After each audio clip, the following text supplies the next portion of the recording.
Okay, it's beer o'clock on Real Ale Craft Beer. Today we've got a beer from Hopdaemon Brewery, and it's a bottle of their Skrimshander IPA. This beer is coming in at 4.5% ABV.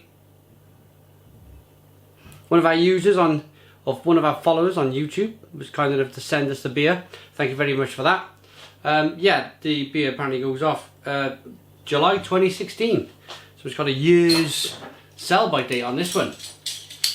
Okay, let's get it open. I know of this brewery, a little bit of smoke on the opening. I know of this brewery because I was in Ludlow. It was about 2011 and I met the brewer.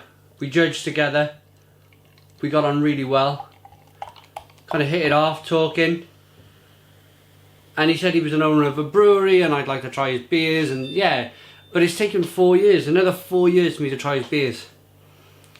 But we're finally here, we got some of his beers.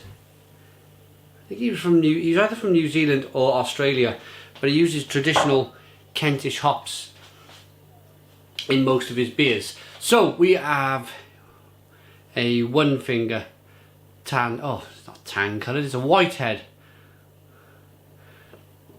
Lots of slow moving carbonation rolling up the glass. It's a nice golden coloured ale. Let's get the aroma.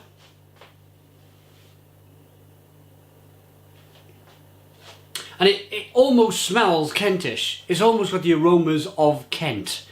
It's slightly coppery, ever so slightly metallic, spicy, lemony, a little bit of sweetness from the malt, but extremely traditional. Lots of spice coming through and lemon. Let's dive in. Cheers.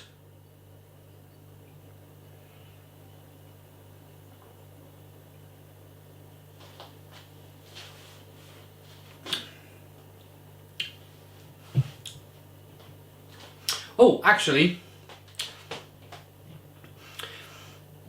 it's got a little bit more of a punch to it.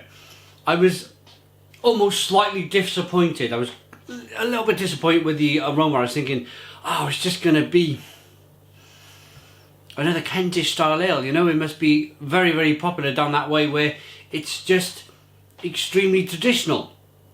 But of course, you've got all of the hop farms, mainly down in that way, down in Kent. A lot of the old Styrian Goldings is grown down there. But this beer has got a little bit more to it. It's got a little bit more of an IPA feel to it. It's a little bit more bitter bite to it. There's a little bit more spice, a little bit more lemon.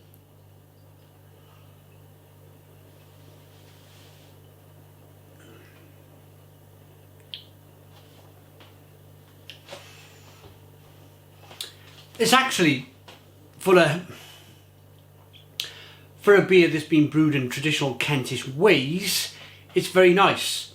It's nice and sweet, it's nicely balanced, and then you've got that bitterness that kind of ramps and ramps on the back end, but it's not, it's traditional, but it's not that traditional, if it makes sense to you. It's got a little bit more of a hop profile to it.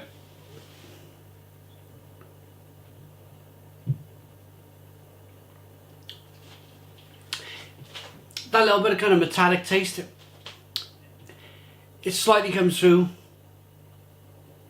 compared to the aroma. The aroma was quite metallic-y, but that little bit of kind of copperness must be the water quality or something of that degree that gives it that slight kind of metallic copper, like someone's dropped a 2-penny piece in your beer.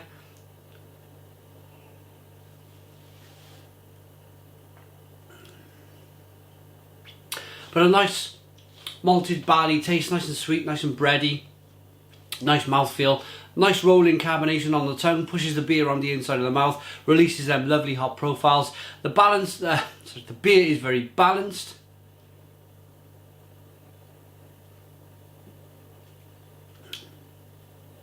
Leaves nice lacing on the glass. Let's give it a rating.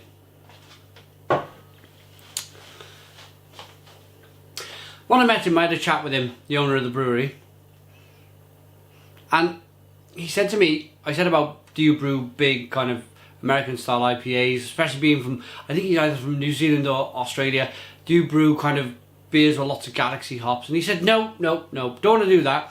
I want to keep it traditional. I've got my core group of followers who drink my beer, and I'm happy to serve them. The business makes a profit. I'm happy to sell my beer to and brew traditional kind of Kentish ales. So he's fine with that. So I don't think you're ever going to see a big, massive, smashing IPA from this brewery, like with American hops or New Zealand hops. But to that extent, it's a pretty decent beer. Pretty decent beer. I'm going to give it a 7 out of 10. It's a 7 out of 10 from Reload Craft Beer. Put your comments in the comments box. Please subscribe to our daily beer reviews, and cheers.